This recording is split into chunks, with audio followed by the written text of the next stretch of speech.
Here we are. We're live. So I think I'll give the talk first, and then we'll meditate after the talk. It's really the best way to have a beginner's introduction class, so, which is what tonight is. The first Thursday of the month is an introduction to the Buddha's Dhamma.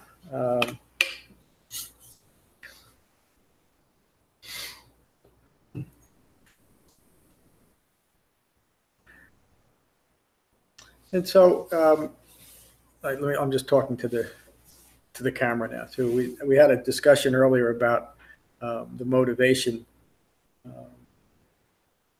for why Siddhartha Gautama left his home, his very comfortable home. His father was a king, in search of understanding. And so Siddhartha had,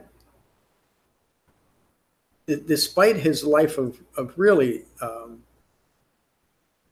almost overwhelming luxury, maybe that really is the right word, because his father insisted on meeting every one of Siddhartha's needs from the moment he was born, thinking that if he did that, he would create an environment that Siddhartha could never leave. In other words, he would take over the throne and continue. King, his name was Suddhodana, continue his family legacy. And it didn't work. For whatever reason, and there's all kinds of mystical reasons that are given in the suttas, but for whatever reason, I think it was just a great intelligence with some basic practical knowledge of things. But for whatever reason, Siddhartha was frustrated and confused about his life. At the age of 29, he left his father's palace and started wandering around northern India. And for the first time in his life, he noticed the true suffering in the world. He had never seen any of that, and I mean the basic suffering that the Buddha that Siddhartha would later describe as the Buddha, as an awakened human being, as dukkha, meaning, and he described it this way, after his wandering around northern India and seeing the conditions of human life, he described the common problem of human suffering as birth is suffering, stress, sickness is suffering, aging is suffering, and death is suffering. And then he would continue by saying, not getting what you want is suffering, and getting what you don't want is suffering. And all of us can identify with that, can't we? It's almost so simple and basic to human life that we don't even think that it's worth considering. And that is an aspect of ignoring what's occurring, which is what the Buddha awakened to, and I'll touch on that in just a minute. And then he would conclude that statement, which he gave over and over and again during his 45 years of teaching, by saying, in short, the 5 clinging aggregates are suffering. Now, the 5 clinging aggregates are form, physical form, feelings, perceptions, mental fabrications, and consciousness. But it's a very specific type of consciousness. It's not a cosmic consciousness where all views are reconciled or that we hope to aspire to. It's thinking rooted in ignorance of the way things really are. And if we look at ourselves honestly and with a little bit of concentration, we'll realize that we describe ourselves in some way as one of these or all of these aggregates. We describe ourselves as our physical appearance, and it might be, I don't feel good today, or I consider myself too short or too tall or too fat or too thin, the wrong skin, or anything else. That's self-identifying with a form, and everybody does it.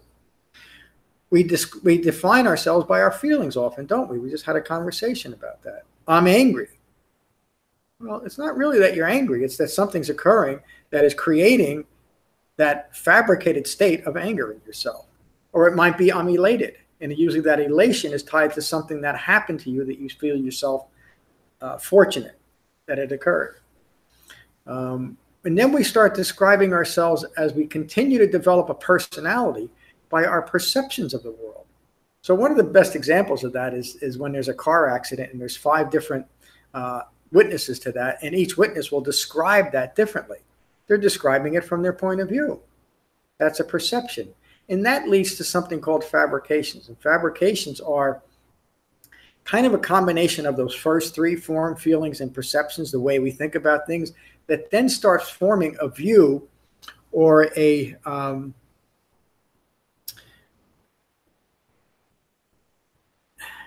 creative statement about how we think the world is, or an assumption is maybe a more clear way to say it. I say creative statement is because we make this out of wrong views, but it becomes our statement, our view. And probably the best example today, and really just as common during the Buddhist time, is the extreme polarization in our political climate today. Both sides take extreme views, both sides seem right, and everybody else is wrong. Again, it's just an example. I don't want to get into any political dialogue over that. And then out of that, out of describing ourselves as form, as feelings, as our perceptions and our fabrications, that feeds an ongoing consciousness. But it's consciousness that is rooted in ignorance of the way things are. So the Buddha awakened to something after all these years of traveling around northern India, studying with some of the most foremost, as far as their recognition was concerned, spiritual teachers of their time, studying all the meditation techniques, mastering them all very quickly, and rejecting every one of them as not leading to his goal of understanding. And so after 6 years of this arduous study, wandering around with 5 other fellows, and towards the end of that, the last couple of years of this wandering around, they were practicing these very severe ascetic practices, which are common today in India. Parts of the world are still practicing in some forms of Buddhism, even in this country, severe ascetic practices, with the idea that if I deny my body enough, that somehow it'll free my mind from my body. When you understand the Buddhist teaching, you realize why he rejected that type of thinking and that type of practice, because his Dhamma, the Eightfold Path, the refined mindfulness that we developed through the Eightfold Path, is about uniting the mind and the body as our life occurs, directly the opposite of trying to escape your body, which is simply an internal metaphor for escaping your life, isn't it? And the Buddha realized that just doesn't work. So he awakened to something called dependent origination, which states that it is ignorance of reality, stated as 4 noble truths, that lead to all manner of suffering. And if you think about ignorance on a very micro scale, your car needs its oil change, and you don't know how to do it. The ignorance of not knowing how to do that one thing could cost you dearly. You could blow up your engine, right? The Buddha realized that we are ignorant of the way the world operates. And it's because of that ignorance that we tend to blow up our life. We don't know how to live in our lives the way they're meant to be, rooted in reality. We don't know how to change the oil in our own lives. His great realization was that ignorance of 4 noble truths leads to all manner of suffering. His very first teaching then was called the Dhammacakkappavattana Sutta, which is the first time in human history that an awakened human being taught the reality of human life. And he taught this first sutta to these 5 guys that he was hanging around with prior to his awakening. Now, just prior to that, his awakening experience, he had left his 5 buddies, and he was wandering down the road, and he was emaciated from this severe ascetic practice. It is said that he was living on a grain of rice or 1 bean a day. Even Siddhartha, now the Buddha, would describe his physical appearance as that he could touch his spine by touching the front of his belly. He was so emaciated, he could feel the bones. He's walking down the road in northern India one day, and he passed out and rolled down into the edge of a river.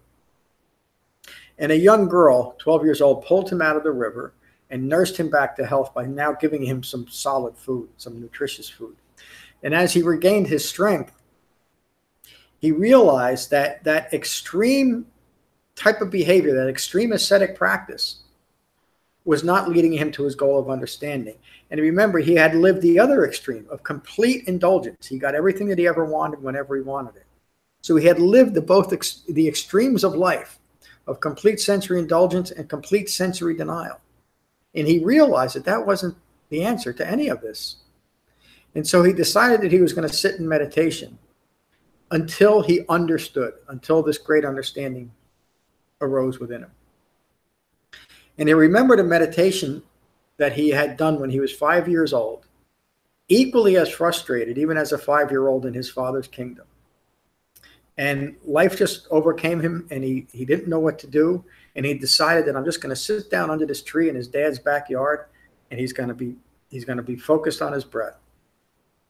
And he did that, and he realized that he started to calm down. Even at 5 years old, he realized the benefits of uniting his mind and his body. He didn't understand it yet. But now, at the age of 35, he remembered that simple and direct meditation method that would later become what we do here, Shamatha-Vipassana meditation. And he decided to sit in meditation just to be mindful of his breath until understanding arose within him. And the legend has it, there's no real way of knowing how long the session was, but anywhere from 1 night to 40 nights. The time, how long it took, is not important. What is important is that during his meditation, he came to face every one of his views that were rooted in ignorance of the way things are. And there's quite a legend, a metaphorical legend that is told that I won't get into tonight. And it's really not all that important. What is important is that he faced every one of these views, recognized that they were impermanent, they were fleeting, and they had no control over him except as he held on to them.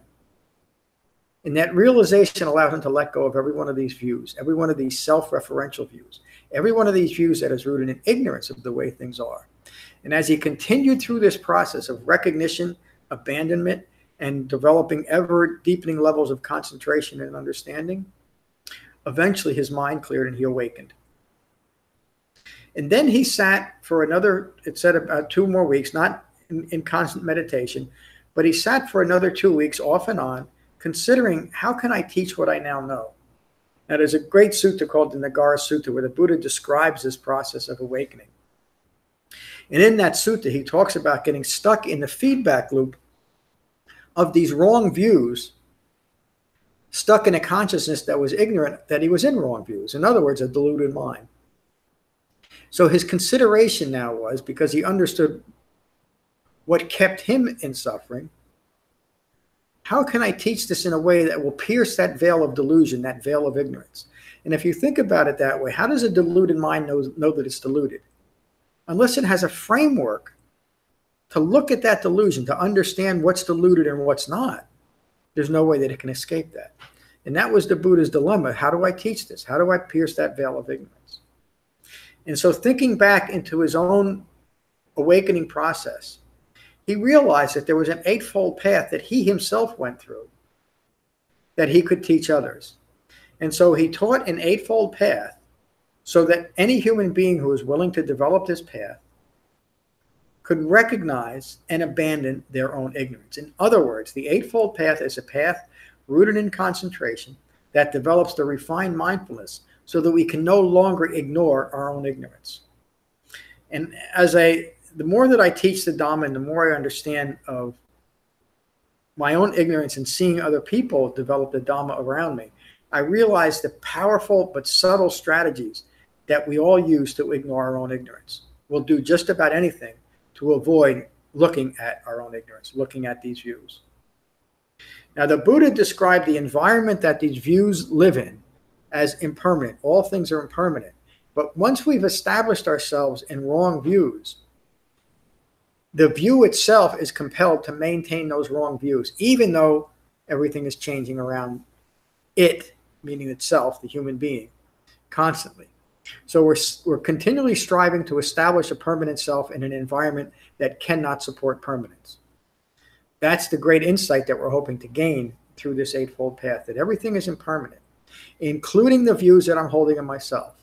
And because we don't understand the interaction of impermanence and these wrong views, identified as the Buddha in one word as anatta, not self, suffering arises. So the Buddha developed this 8-fold path so that we could gain insight, gain understanding into the impermanence of all things, the self that we've rooted in wrong views, so that we can understand the environment and let go of those wrong views, and so that that third part, that third aspect of existence, ongoing suffering, simply vanishes. It's no longer part of our lives. Because now we have a true view of who we are in this moment as life occurs, and we are no longer concerned with the impermanence of all things. The great Chinese teacher, Lao Tzu, said, once we understand the impermanence of all things, we'll let go of everything. The Buddhists taught the same thing, but he taught a way to understand that and achieve that. So the Eightfold Path begins with right view. And beginning with right view, it implies wrong view. And that gets directly to the heart of the matter, that we're holding wrong views. And it's the reason why we create so much suffering in our lives, so much stress, so much confusion. The second factor of the Eightfold Path is right intention, which implies wrong intention. And wrong intention would be the intention to continue to maintain wrong views of self, no matter what, despite the difficulties that our views are creating in our lives. And we all do this. Nobody's unique in this. The first noble truth is that dukkha occurs as a consequence of having a human life. The second noble truth is craving originates and clinging perpetuates that suffering. It's craving for continued self-existence rooted in wrong views and clinging to those wrong views. So right intention is the intention then to recognize and abandon craving and clinging. How do we do that? Again, the brilliance of this awakened human being to see and understand how we could do this within this life of delusion. And it begins with recognizing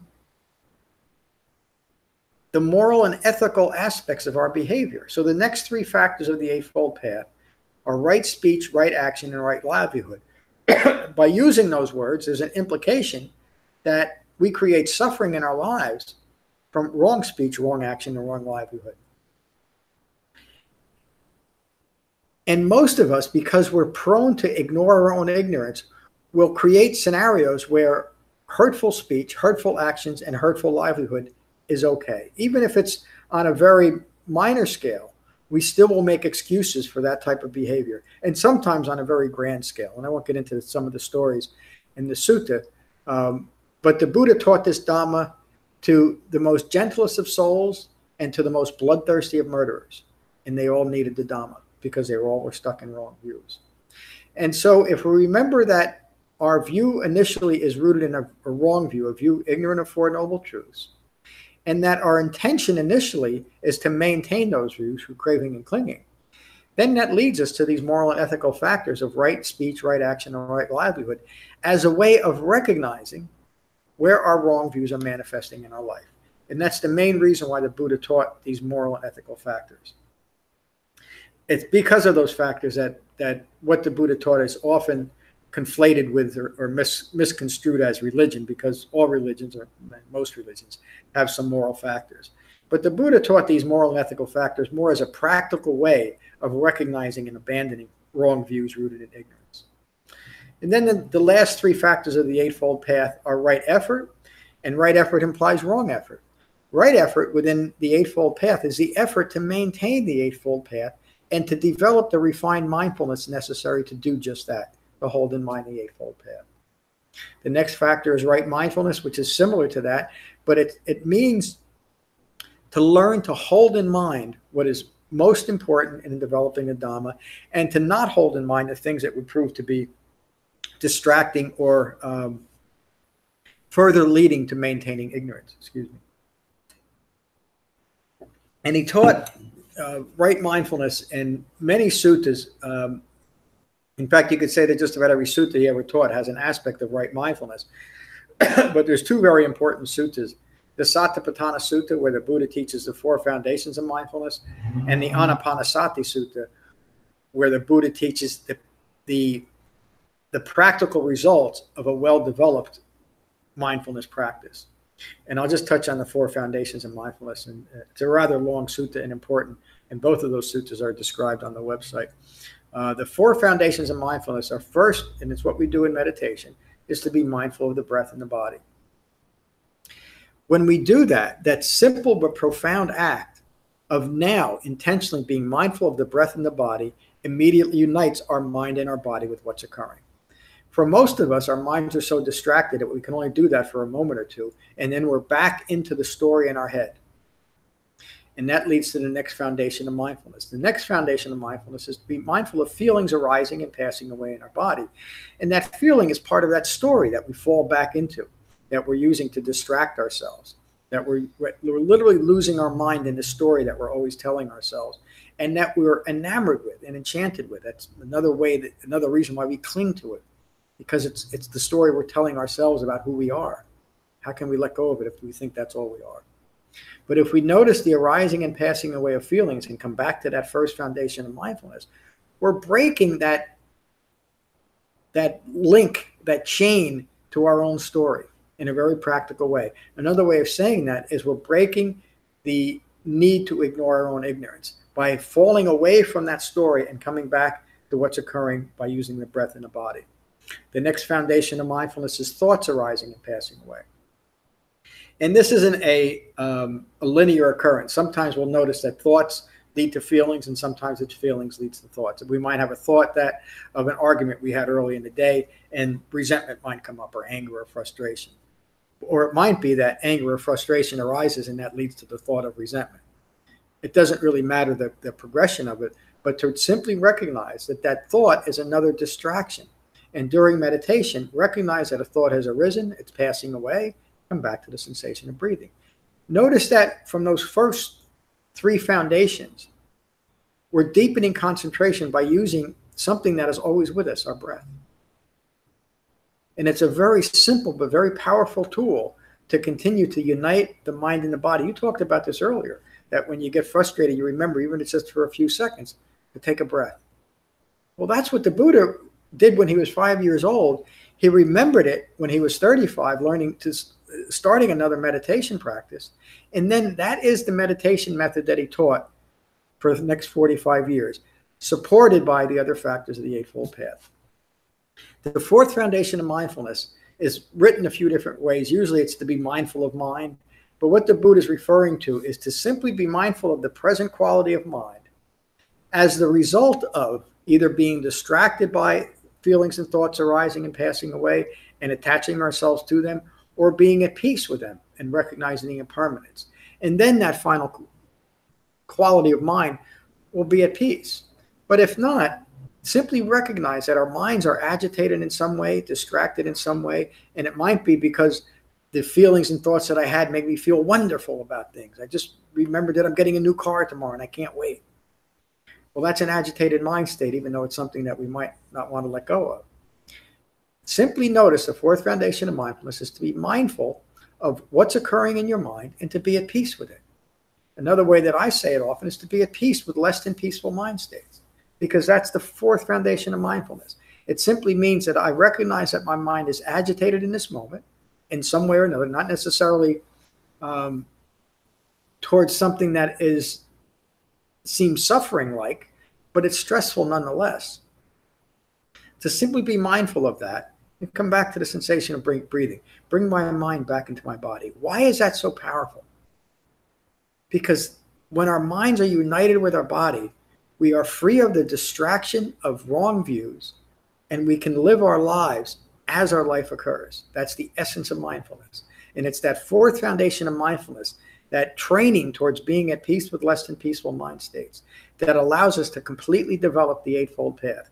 Now, I won't get into the whole Shamatha-Vipassana Sutta, and I won't talk too much longer. This is supposed to be an introduction. Then the Buddha gets into, in that sutta, different factors that he teaches as part of Dhamma practice, such as the 7 factors of awakening, the 5 hindrances. I won't go down the whole long list. Things to hold in mind from a well-concentrated mind as part of our Dhamma practice. But they're not things that we shouldn't develop a contemplation practice. We should just simply recognize them and develop them.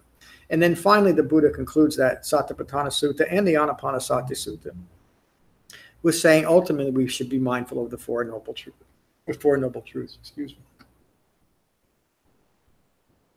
So that's a pretty good introduction, but I just want to finish it by talking about that last factor of the Eightfold Path, right meditation. Again, using the word right meditation, you could use the word appropriate or skillful versus unappropriate or unskillful, but it implies and shows that there's such a thing as wrong meditation.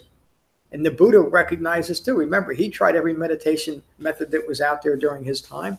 None of them helped him deepen his concentration.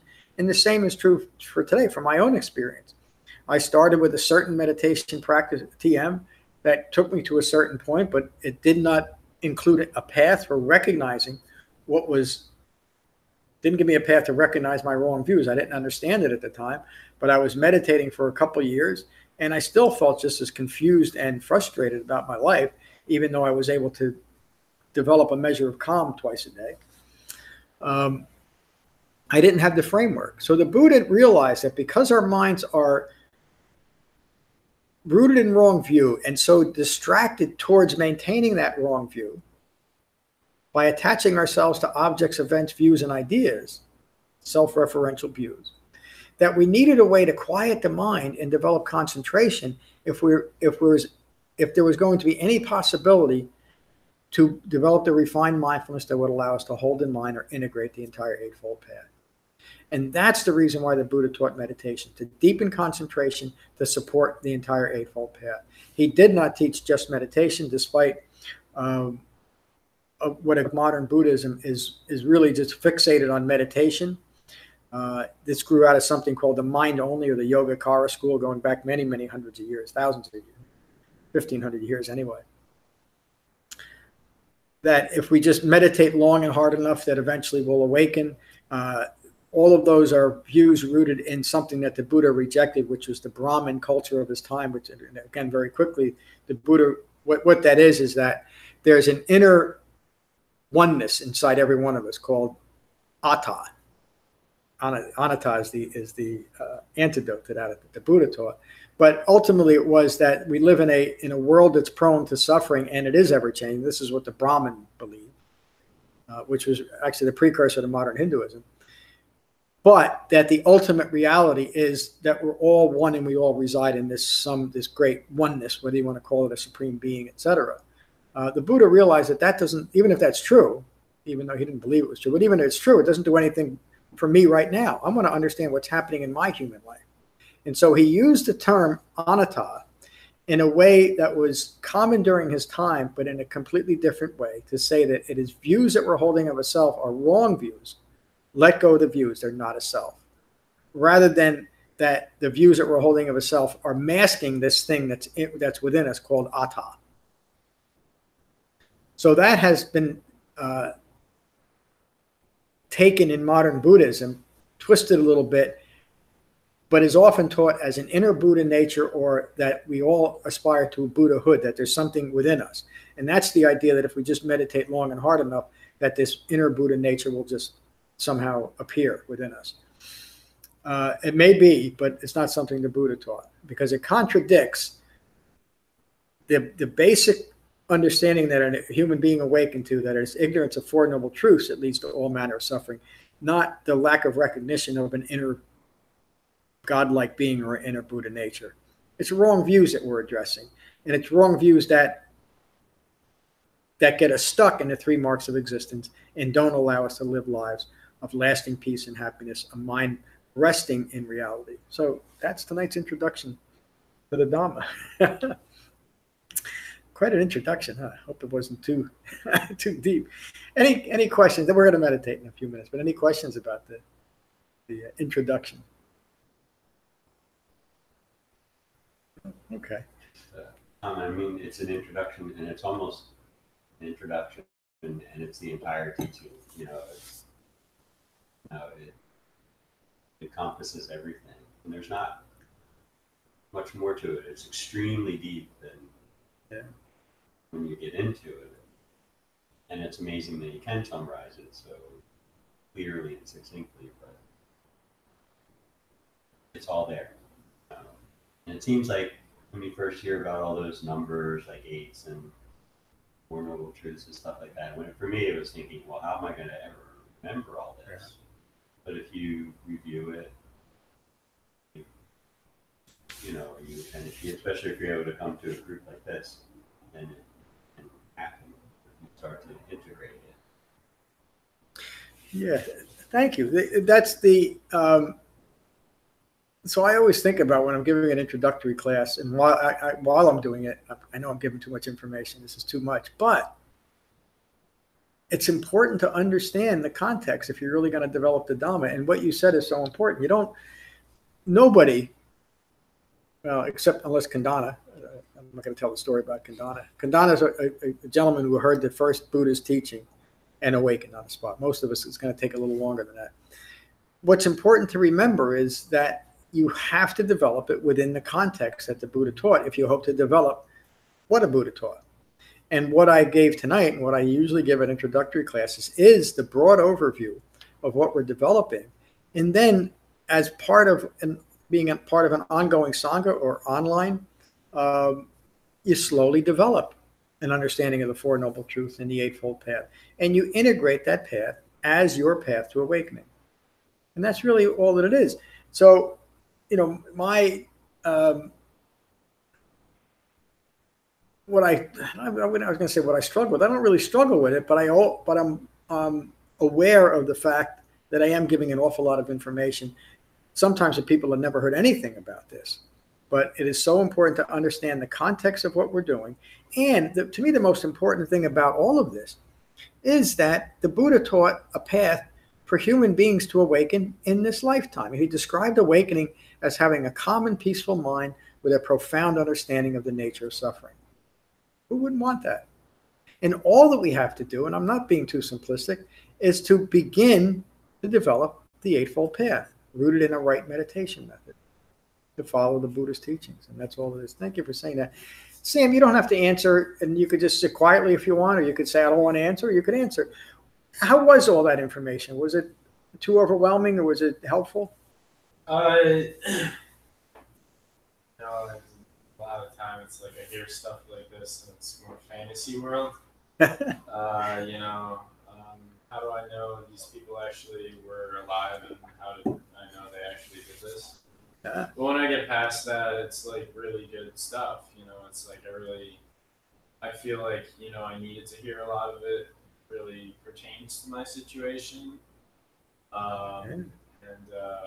It's stuff that I obviously should take with me, because there's no harm in doing it at all. About it, practicing meditation, being part of a Sangha or anything like that. It's like there's no way to really not look at it optimistically in my eyes, because it isn't like hammering this information into your brain, and it's not telling you that this is going to happen or that's going to happen. It's just like hopefully to reach what you're talking about, like the awakening, and have more of an understanding of, the right way, the right path. So. Yeah, thank you for saying that. You started out by saying, how do I know? How do I know this is true? And how do these people? That's the common problem, isn't it? But this past Tuesday, I gave a talk on something called the 5 strengths. And the first strength that we need to develop is conviction. And there's a difference between conviction and faith. We can develop conviction because we've seen other people do this. That's that's one of the benefits and importance of being part of a Sangha, because you see other people doing just what we're doing. We're developing the Dhamma here.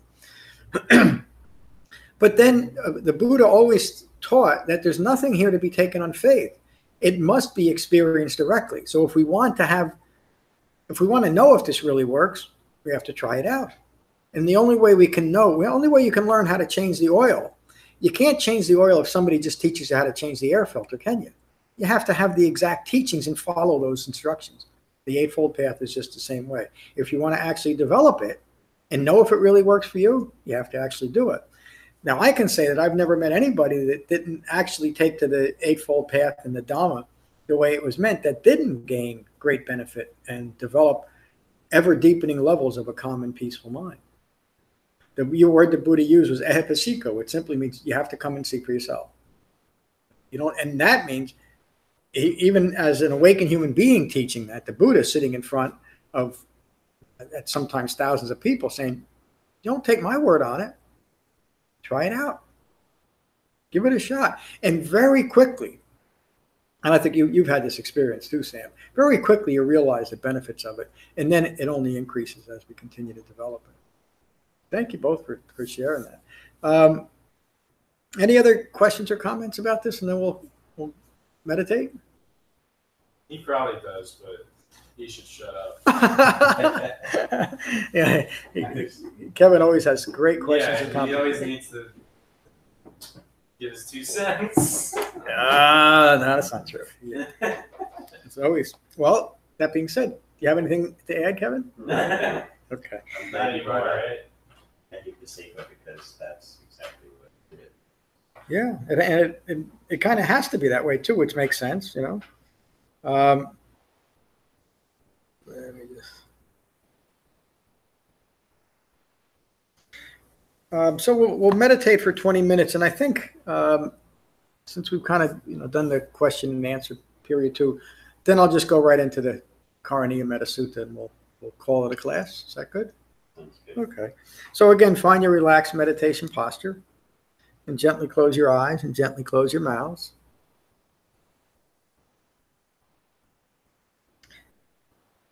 And now is the time to meditate.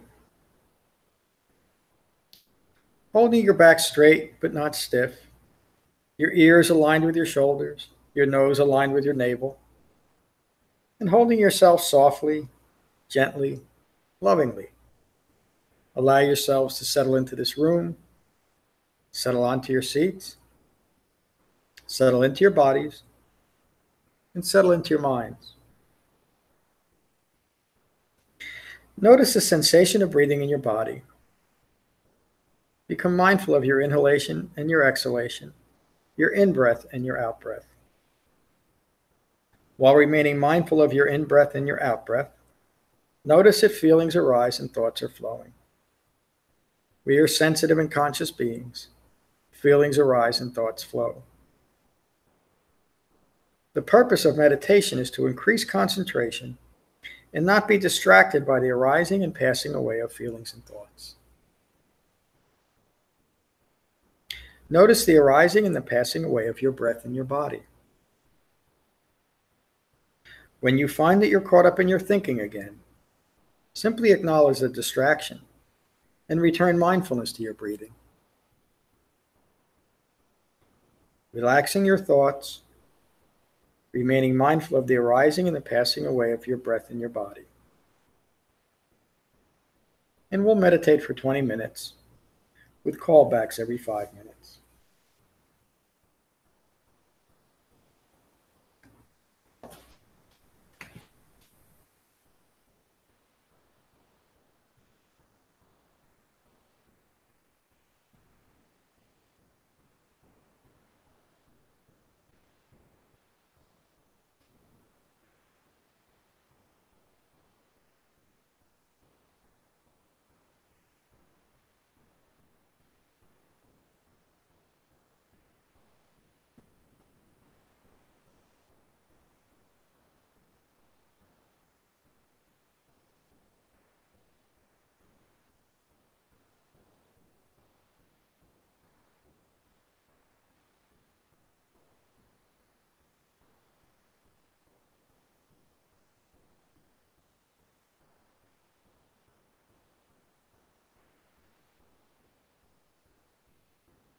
Noticing the arising and passing away of feelings and thoughts, while remaining mindful of the arising and passing away of your breath in your body.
Noticing the arising and passing away of feelings and thoughts, while remaining mindful of the arising and passing away of your breath and your body.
Noticing the arising and passing away of feelings and thoughts, while remaining mindful of the arising and passing away of your breath in your body.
Please continue with your eyes closed and mindfulness on your breath.